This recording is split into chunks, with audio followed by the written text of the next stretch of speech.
I'm Dr. Jeffrey Ludwig. I am an instructor of classical Latin, as well as history for the freshmen and sophomores. Freshman year history is ancient history, and sophomore history is medieval history.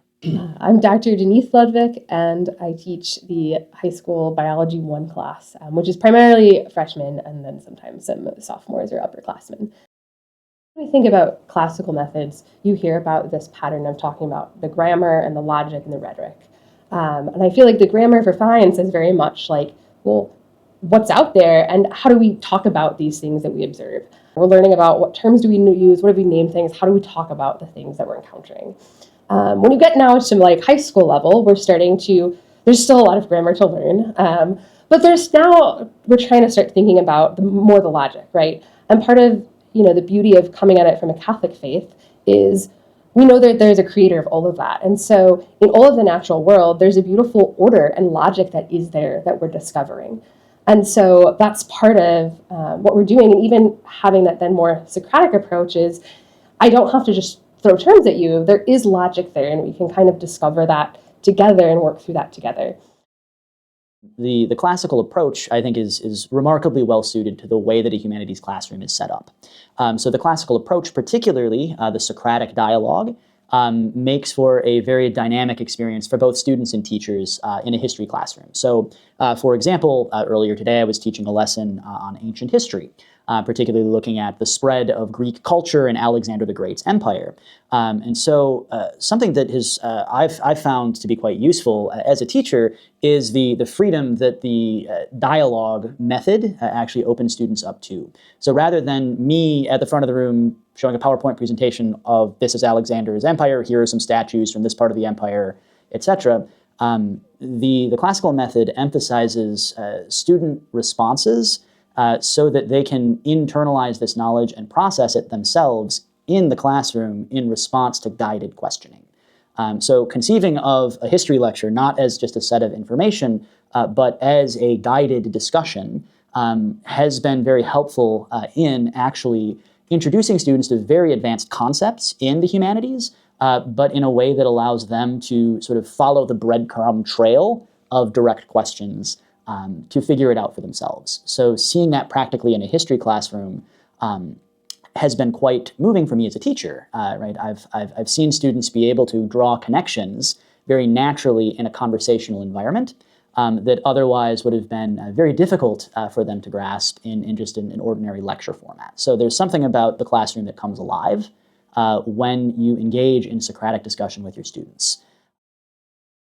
Sometimes it is hard to have a Socratic discussion in a classroom. And sometimes it can be challenging when you ask a question and it's just crickets. But I feel like, too, in science, I also kind of get those blank looks, because if you've had this experience where you think, oh, there's just some science facts and just tell me what I need to like spit out and regurgitate back to you, then they don't know what to do when you ask them to think about it. And it's good, even if they don't come up with what's the right answer, because that's how science was done to begin with, is here's something we notice or observe or a problem we're trying to solve. Well, what are the different ways we can approach this? And so having that time to actually let them think about it, come up with ideas, even if it's totally tangential out of left field, but it's still ideas that, as a scientist, you would wrestle with. To the idea of Socratic discussion, wrong answers are the fuel that feeds the fire. Actually, yes. They need to be just accept being wrong more sometimes. It's okay. And it helps us actually think through things and understand why the right things are right. It's because we've assessed why the wrong answers are wrong. And like we spent time with that. And in history class, it's the same. I'm not going to go out and say there's no wrong answers, because, No, there are. you know, there are, right? Alexander the Great either conquered the city or he didn't, right? Like, it's not Schrodinger's cat, right? Like, there is one answer. But there's multiple angles that help us understand this. So part of the challenge of teaching classically is, and actually why I love it, and I think I can say the same for every faculty member here, it requires you to respond in real time.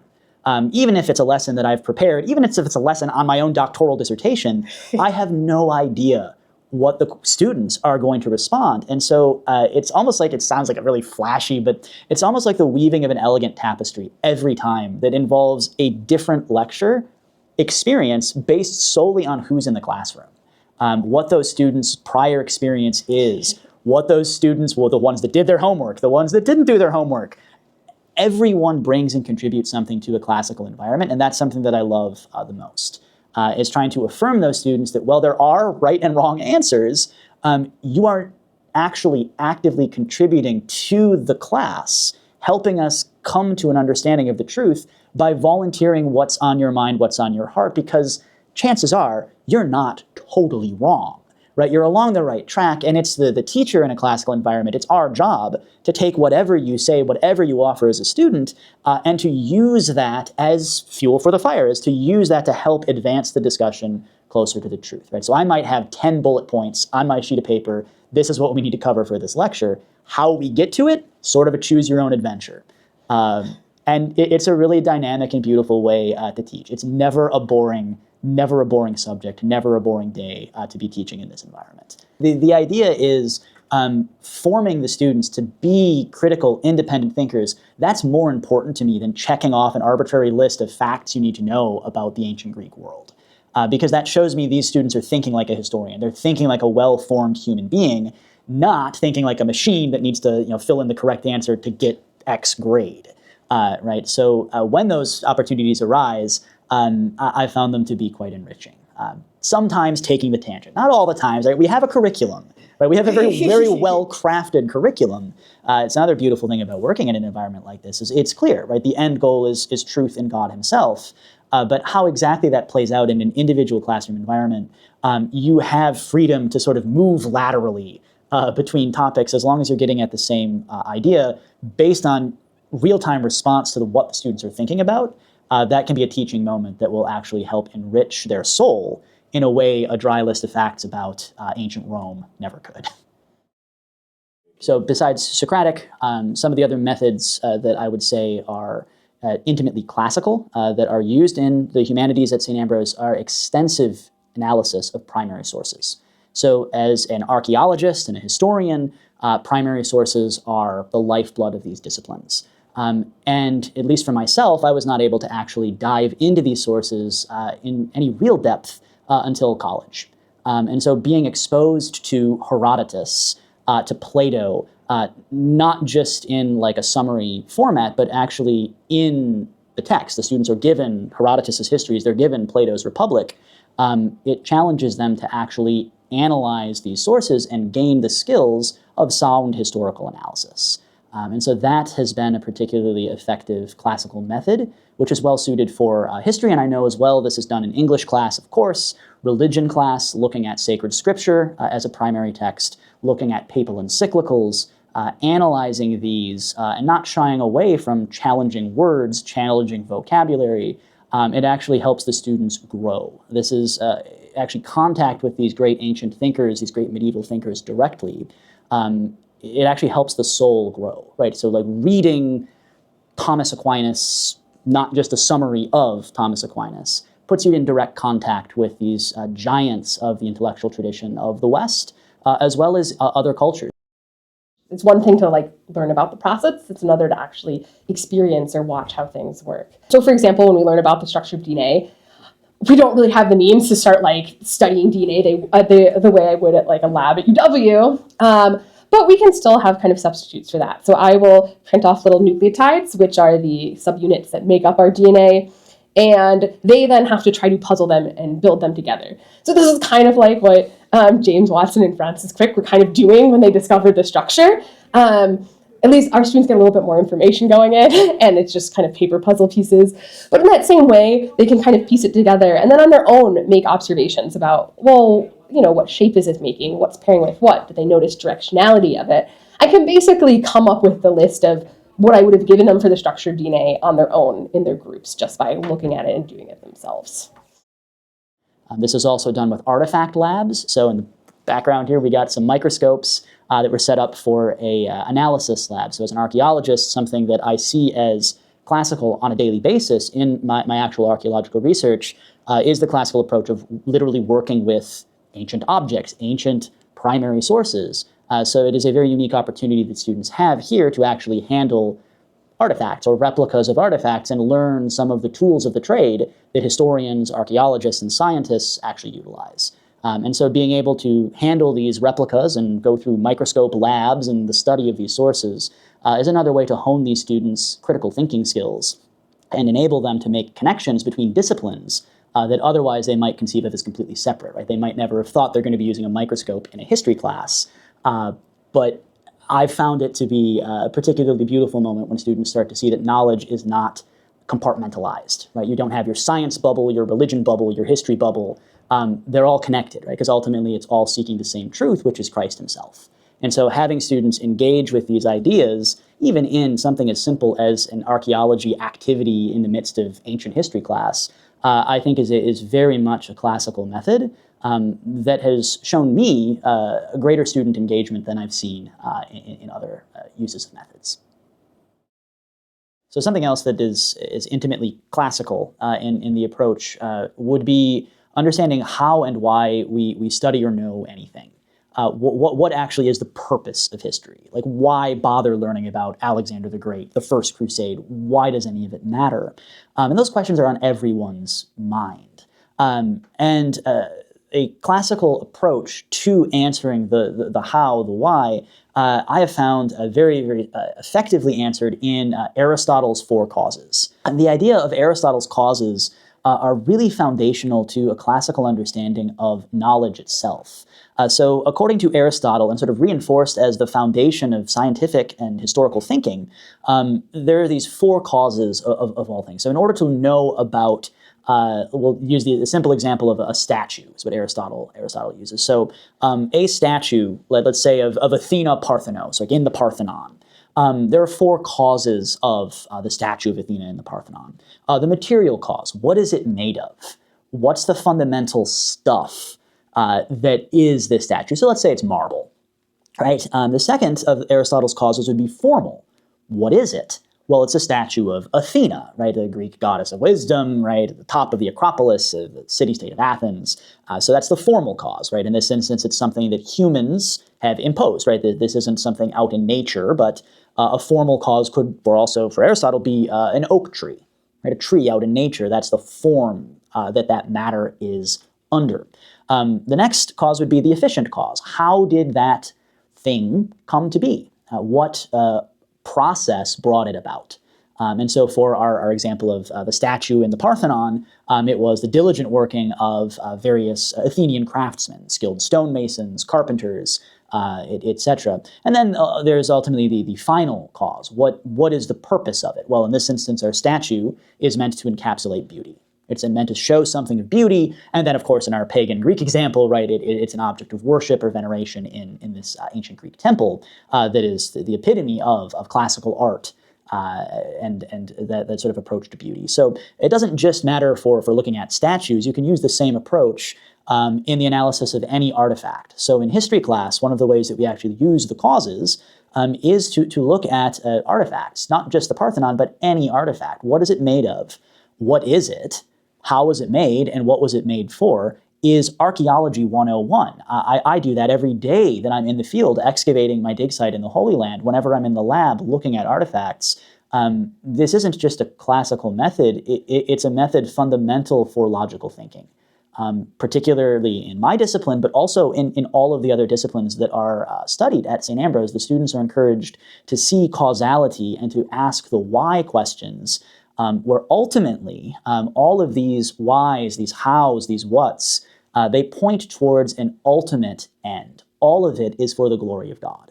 And in every discipline, it is the teacher's task in a classical classroom to tease that out, to help our students discover for themselves the beauty of God's purpose in every field of study. Yeah, so obviously a lot of those causes can also be relevant in the natural sciences. If I have an organism, right, we have to ask what the organism is. That's the formal cause.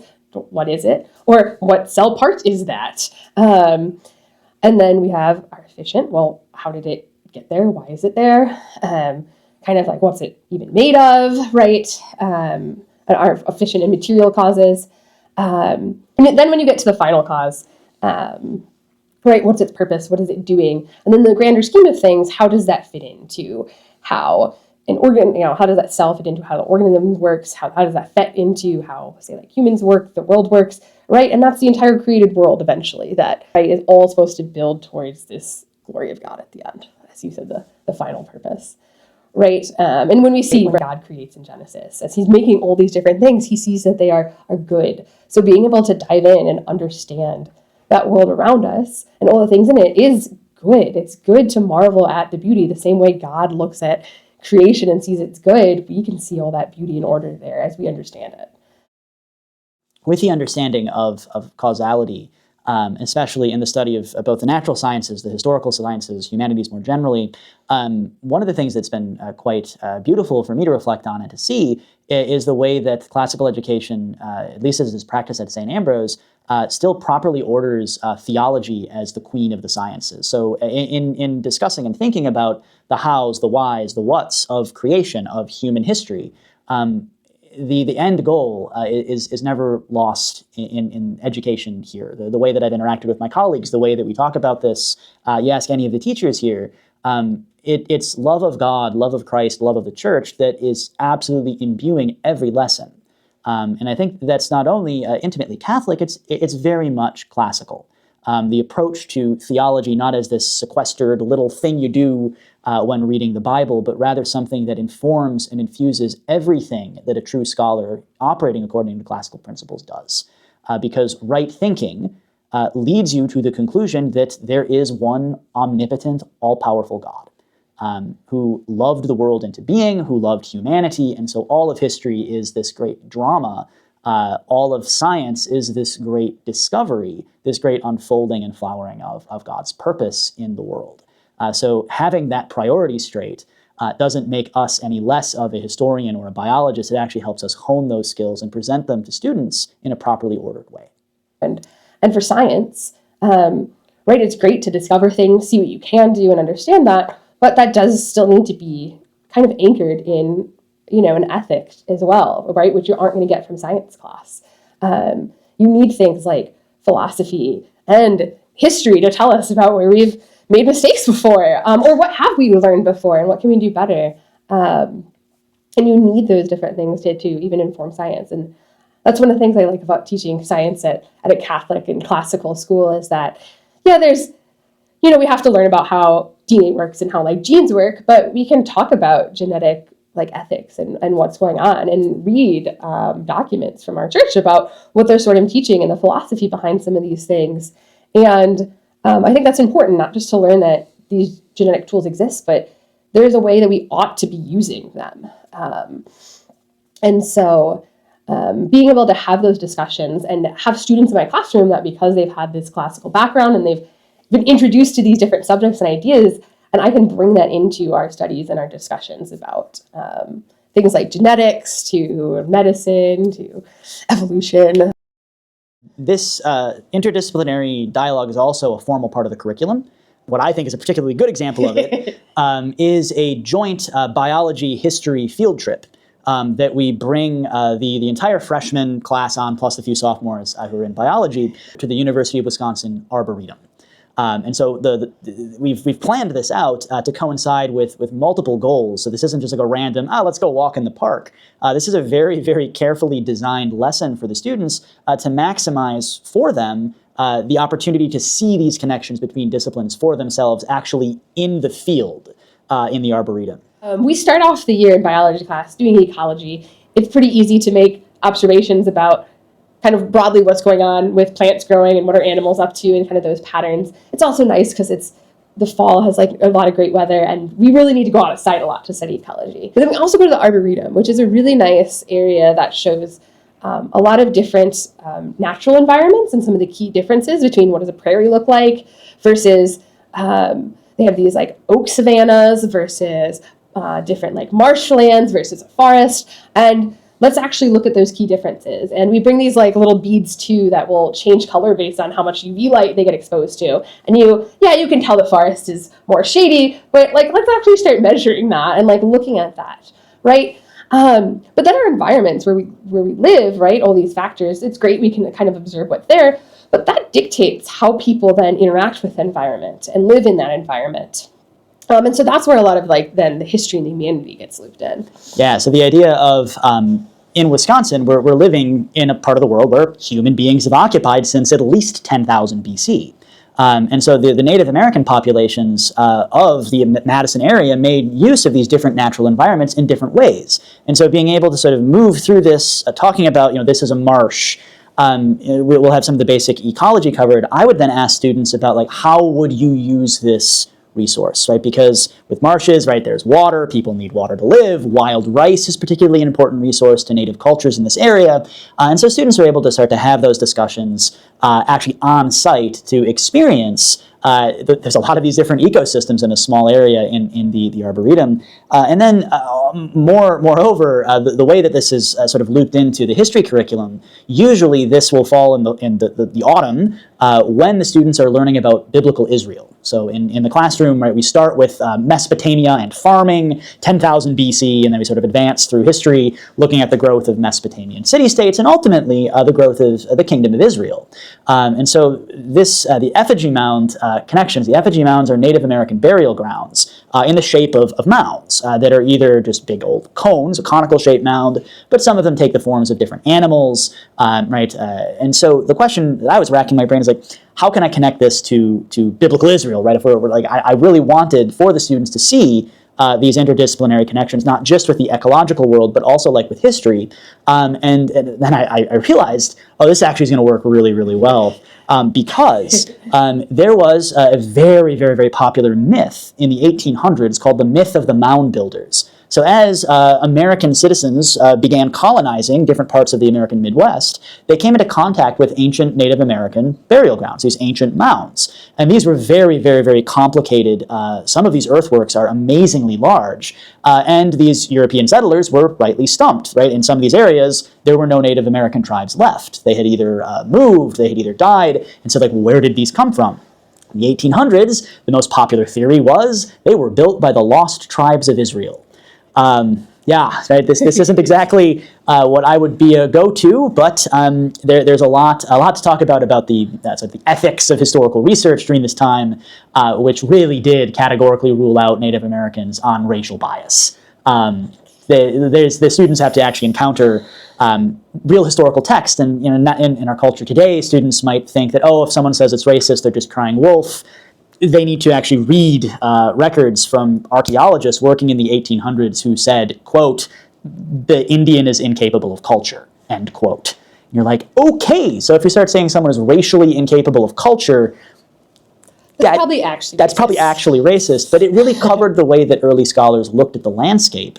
And so when they saw these monuments, that clouded their vision, and they said, these are built by the Israelites. So I actually asked the students to test that hypothesis. We go to the Arboretum, I will show them the effigy mounds, I'll explain to them what's found in them, right? So a lot of them were excavated in the early part of the 20th century by University of Wisconsin-Madison faculty and archaeologists, and so I've collaborated with some of my old colleagues talking about what were the finds, what was the wider pattern, and then sharing that with students so that they can come up with, for their first project, a paper, right? They are to answer the question, how would you go about assessing whether the lost tribes of Israel were responsible for these mounds, based on everything they talked about in class and based on everything they observed firsthand in the field. And it's a really great critical thinking exercise, right, where they're able to sort of match up the things that they're learning in class with the things that they're seeing out in the world and noting when they don't match up. So being able to hike through the Arboretum to look at this moving through the natural environment, having them think about the way that ancient cultures interacted with this, I think is a phenomenal and responsible way to engage our students in local history, right? Because a lot of classical curriculum is rooted in the ancient Mediterranean, but our students, by and large, they're coming from Wisconsin, they're coming from the Midwest. Some families may have moved, but there's local history here too. And I want students to be able to apply the methods of classical history to the analysis of any culture, any history, because there are important cultural developments that every human civilization has contributed, because we're all ultimately made by the same God. And so being able to have students interact with that real history of Native American cultures and then bring it in dialogue with biblical culture is a really fun project, while at the same time analyzing the various UV uptake of plants. It's been a very successful field trip by all the metrics that I've been able to see. Ultimately, Jesus is the author of history, but also the one who created the world. So by kind of discovering that order that's there, you're discovering that beauty that's there, that's part of who God is, and those transcendentals of truth and goodness and beauty, they're all present in this beautiful, ordered, created world that he made. And through studying science, we get to discover that, we get to see that for ourselves, and down to whether it's how the smallest cell worked or how these big celestial bodies are working in the solar system, to even understanding how does my own body work, and how does my material self work with my spiritual self when it comes to psychology and neurobiology. We can know God through prayer, but we can also know him through looking at the beautiful things that he made, whether it's the things of the world or knowing other people well. All knowledge of truth is knowledge of God ultimately.